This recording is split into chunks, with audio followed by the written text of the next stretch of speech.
Good morning प्यारे बच्चों कल आपके ऐसे फर्स्ट के एग्ज़ाम्स जो आंसर शीट थी वो स्कूल में सबमिट हुई हैं। तो जिस भी बच्चे ने वो शीट्स नहीं पहुंचाई है स्कूल में, तो वो स्कूल में शीट्स अपनी पहुंचा दे। आज लास्ट डेट है आपकी। तो हम स्टार्ट करने जा रहे हैं अपना चैप्टर नंबर 6। चैप्टर नंबर 6 के अंदर हम क्या पढ़ेंगे? जो चैप्टर नंबर 6 है उसका जो टॉपिक है लाइन्स एंड एंगल्स।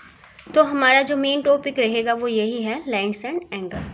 तो सबसे पहले हम लाइन के ही बारे में जान लेते हैं, लाइन एंड एंगल्स। थोड़ा सा बेसिक रिव्यू इसका ले लेते हैं, ठीक है। आपको बिल्कुल अच्छे से मैथ्स के अंदर से इसको पढ़ना है। तो लाइन होते क्या हैं? लाइन की कोई फिक्स लेंथ नहीं होती। आप लाइन को चाहे जितना उतना बढ़ा सकते हो दोनों डायरेक्शन के अंदर, ठीक है। इसके लाइन के बाद है लाइन सेगमेंट। क्या हो जाएगा? Line segment. हमारा फर्स्ट है लाइन, फिर लाइन के बाद सेकंड में क्या हो जाएगा? Line segment. मैथ के अंदर दे रखा है आपको, बेसिक इंट्रोडक्शन के अंदर ये लिखनी है। सेकंड में हो गया लाइन सेगमेंट। लाइन सेगमेंट हो गया एक ऐसी लाइन जिसके दो एंड पॉइंट्स हैं, मतलब फिक्स लेंथ की होती है हमारी लाइन सेगमेंट, और जिसके दो एंड पॉइंट्स होंगे। थर्ड के अंदर हो गया क्या? रेस में क्या हो जाएगा? एक तो इसका पॉइंट हो गया, मतलब यहाँ से हम इसको बढ़ा नहीं सकते, लेकिन दूसरी डायरेक्शन में हम चाहे जितनी इसको बढ़ा सकते हैं, इसकी लेंथ बढ़ा सकते हैं। तो ये हो गया हमारा रेस का टॉपिक। तो लाइन सेगमेंट और रेस हमने तीनों चीज़ें पढ़ ली हैं। रेस का जो एग्जाम्पल होता है वो टॉर्च होता है, क्योंकि टॉर्च के अंदर भी ऐसा ही होता है। इसका इनिशियल पॉइंट होता है, मतलब स्टार्टिंग पॉइंट होता है लाइट का, और फिर दूसरी डायरेक्शन में ये कहीं तक भी, मतलब बहुत ज़्यादा दूर तक लाइट हमें दिखती है टॉर्च की, तो उसकी लेंथ बढ़ाई जा सकती है, ठीक है। इसके बाद हम पढ़ेंगे एंगल्स।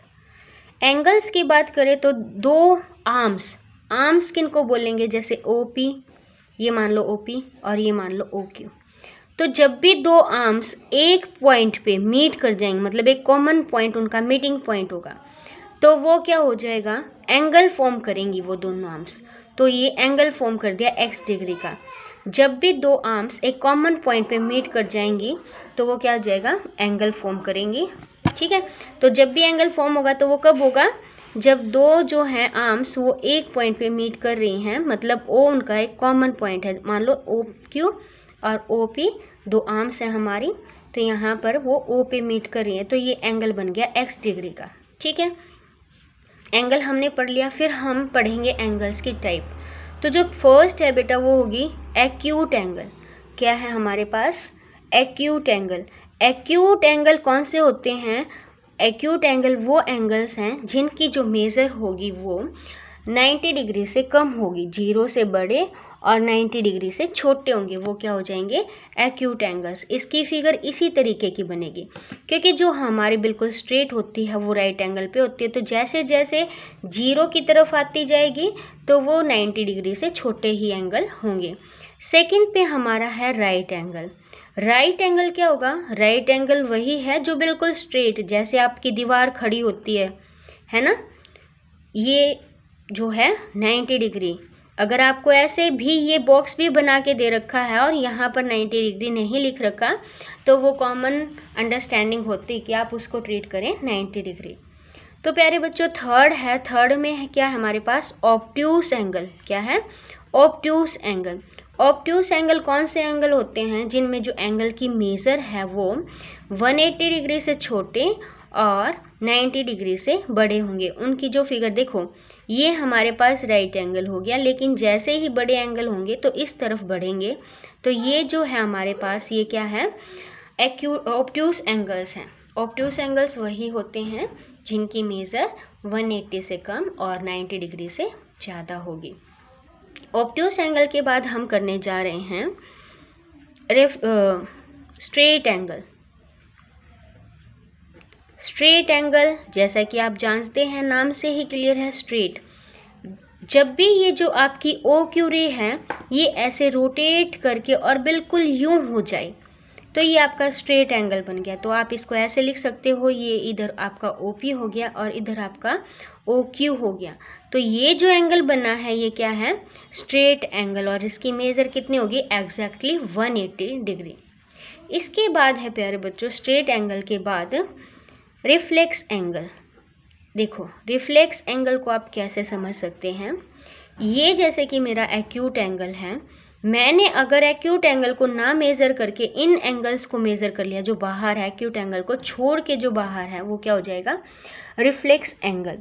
आप इसको कैसे भी कह सकते हो, जो रिफ्लेक्स एंगल की मेज़र है, क्या कहेंगे, रिफ्लेक्स एंगल आपके कौन से होंगे जिनकी जो मेज़र है वो 180 से ज़्यादा होगी, उसको क्या कहेंगे हम, रिफ्लेक्स एंगल, और 360 से कम होगी।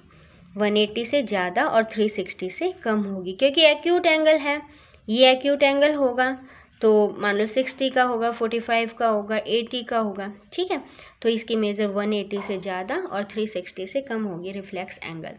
मान लो ये 60 डिग्री दे दिया तो इसका रिफ्लेक्स एंगल कितना हो गया, 300। आपको क्या करना है, जब भी किसी का रिफ्लेक्स एंगल पूछ ले तो आपको डायरेक्ट उसको 360 में से माइनस कर देना है, वो उस एंगल का रिफ्लेक्स एंगल आ जाएगा। इसके बाद जो प्यारे बच्चों हम जो टर्म्स पढ़ेंगे वो है हमारी कॉम्प्लीमेंट्री एंगल्स। कॉम्प्लीमेंट्री एंगल्स हमारे पास क्या होते हैं, उन दो एंगल्स को हम कॉम्प्लीमेंट्री एंगल्स बोलेंगे जिनका सम क्या होता है, 90 डिग्री। आप 5th क्लास से इनको पढ़ना स्टार्ट कर देते हैं। हम 5th क्लास में 6th क्लास में किस टाइप के क्वेश्चन करते हैं, NCERT बुक में तो ये शायद 8th में है, तो हम निकालते हैं, सपोज करो find the complementary angle of 45। Then how we can find the complementary angle, we subtract 45 from the 90 degree, then you get the complementary angle of the 45 degree। तो ये हमारा कॉम्प्लीमेंट्री एंगल हो गया 45 का। सेकेंड इसकी term जो आती है वो सप्लीमेंट्री। आप इसको पढ़ेंगे कैसे, सप्लीमेंट्री एंगल वो दो एंगल्स होते हैं जिनका सम कितना हो जाएगा, 180 डिग्री, ठीक है। जैसे 110 और 70 डिग्री, बताओ चल वेदर दे आर सप्लीमेंट्री और not, then means sum is 180, और जब सम 180 हो जाएगा तो एंगल्स सप्लीमेंट्री होंगे, ठीक है। या फिर आपसे यूँ पूछ लिया जाए find the supplementary angle of 130, then you get 180 minus 130 that is 50 degree. Supplementary of angle of 130 is 50 degree. तो ये जो हमारी टर्म्स थी यहाँ तक हमने की हैं। अब हम बात कर रहे हैं एडजेसेंट एंगल्स की। एडजेसेंट एंगल्स क्या होंगे, जिनका एक पॉइंट कॉमन होगा, और जैसे ये हमने एंगल बनाया था, स्टार्टिंग में हमने इसी को बनाया था, OQ और OP O पॉइंट पे मीट कर रहे हैं, तो एंगल तो फॉर्म हो गया। अब एंगल फॉर्म होने के बाद ही हम क्या पढ़ रहे हैं, एडजेसेंट एंगल। एडजेसेंट एंगल बिल्कुल साथ वाले एंगल को ही बोलते हैं।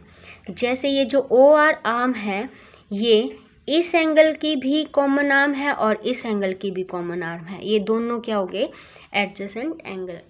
तो हम यहाँ मान लो इस एंगल को एंगल 1 कह रहे हैं और इसको 2, तो angle 1 is adjacent to angle 2। Angle 1 किसके एडजेसेंट हो गया, एंगल 2 के। लीनियर पेयर ऑफ एंगल्स है नेक्स्ट आपका लीनियर पेयर। लीनियर पेयर में हम क्या करेंगे बेटा, ये एक हमारी लाइन हो गई, यहाँ पर एक एंगल बन गया, लाइन के ऊपर ही जो एंगल बन गए, लाइन पे ही जो पेयर बनाए, तो ये जो दोनों एंगल हैं ये कैसे एंगल फॉर्म होंगे, लीनियर पेयर। और जो लीनियर पेयर एंगल्स होंगे उनका सम जो होगा हमेशा 180 डिग्री होगा, ठीक है। अगर बाय नेम इसको करेंगे तो हम AB, ये मान लो C है इधर, ये मान लो D है, तो angle ABC and angle ABC ABD, एक तरफ हमने C ले लिया, एक तरफ हमने D ले लिया, these two angles are linear pair, formed linear pair. दोनों कैसे फॉर्म कर रहे हैं, लीनियर पेयर ऑफ एंगल्स, या फिर इनको हम क्या कहेंगे, लीनियर पेयर ऑफ एंगल्स। इसके बाद हम करेंगे third, vertically opposite angles. Next जो है वर्टिकली अपोजिट एंगल्स क्या होते हैं, जब भी आपकी दो लाइन किसी एक पॉइंट पे इंटरसेक्ट करती हैं, क्या कह रही हूँ मैं, दो लाइन मान लो ये लाइन L1 है, ये L2 है, ये दोनों एक O पॉइंट पर इंटरसेक्ट कर रही हैं, तो ये जो एंगल होगा और ये एंगल होगा, ये क्या हो जाएंगे, vertically opposite angle. Angle x, और ये क्या हो गया एंगल y और एंगल y। और एक और चीज़ का ध्यान रखना, वर्टिकली अपोजिट एंगल्स हमेशा ही क्या होते हैं, इक्वल होंगे। मतलब अगर आपने नेमिंग की है तो AOB is vertically opposite angle of COD। AOB and COD are vertically opposite angles, और ये दोनों एंगल्स हमेशा कैसे होंगे, इक्वल होंगे। ठीक है, अब हम पढ़ेंगे लाइंस के बारे में। Intersecting lines and non intersecting lines. Intersecting नाम से ही क्लियर है, and non intersecting lines. Non intersecting कैसा हो गया, जो इंटरसेक्ट ना करे, जो टकराए ना। तो बेटा इंटरसेक्टिंग लाइन का तो यही एग्जाम्पल हो गया, जब हमारी दो लाइन ऐसे मीट कर रही होंगी एक दूसरे को तो हम उनको क्या कहेंगे, इंटरसेक्टिंग लाइंस। और आपने अपनी नोटबुक्स की लाइंस देखी होंगी, वो इस तरीके से होती हैं, जो हमें ऐसा लग रहा होता है कि कहीं नहीं मिल रही होती। अगर आप उनको आगे बढ़ा के देखोगे तो वो इनफाइनाइट लेंथ तक जाती हैं और वो कहीं भी मीट नहीं कर रही होती। तो इस तरीके की जो लाइंस होंगी वो क्या कहलाएंगे, non intersecting lines. Non intersecting lines, या फिर आप इनको क्या कह सकते हो, पैरेलल लाइंस। ठीक है, पैरेलल लाइंस भी आप इनको कह सकते हो। तो ये हमने different ways of drawing two lines, दो लाइंस को ड्रॉ करने के दो तरीके करे हैं। अब हम बात करेंगे पेयर्स ऑफ एंगल्स की। सबसे पहले तो हमने किसकी बात की है, लीनियर पेयर की। जब भी लीनियर पेयर होगा तो उनका सम क्या हो जाएगा, 180। ये रिजल्ट मैं पहले ही आपको बता चुकी हूँ। तो हम अपने पेयर के अंदर देखते हैं। तो प्यारे बच्चों, ये हमारा जैसे 90 डिग्री का है, वैसे तो मैंने क्या बनाया है, ये 90 डिग्री का एंगल बनाया है। लेकिन अब मैं इसमें एक कॉमन रे आपको ड्रॉ करके दिखा रही हूँ, जो क्या हो गई OR, OP और OQ हमारे पास ये हैं। ये मैंने कॉमन रे OR बना दी है। तो ये दोनों एंगल आपके एडजेसेंट एंगल हो गए। तो जब भी आपको यहाँ पर एक की मेज़र दे दी हो, मान लो ये 60 डिग्री दे दिया और आपसे ये एंगल पूछ लिया तो ये 30 डिग्री का होगा, क्योंकि हमें दिख रहा है कि ये 90 डिग्री का एंगल है। तो हमने ये एडजेसेंट एंगल्स का एग्जाम्पल किया है, बट जो कॉमन एंगल है वो किसके अंदर है, 90 डिग्री के अंदर है। ठीक है, तो आपको बेसिक आज रीड आउट करना है। ओके, नेक्स्ट वीडियो के अंदर हम इसकी स्टार्टिंग करेंगे, एक्सरसाइज करेंगे। Thank you and have a nice day. और अगर आपको वीडियो पसंद आई हो तो मेरे चैनल को सब्सक्राइब और लाइक ज़रूर करें। Thank you.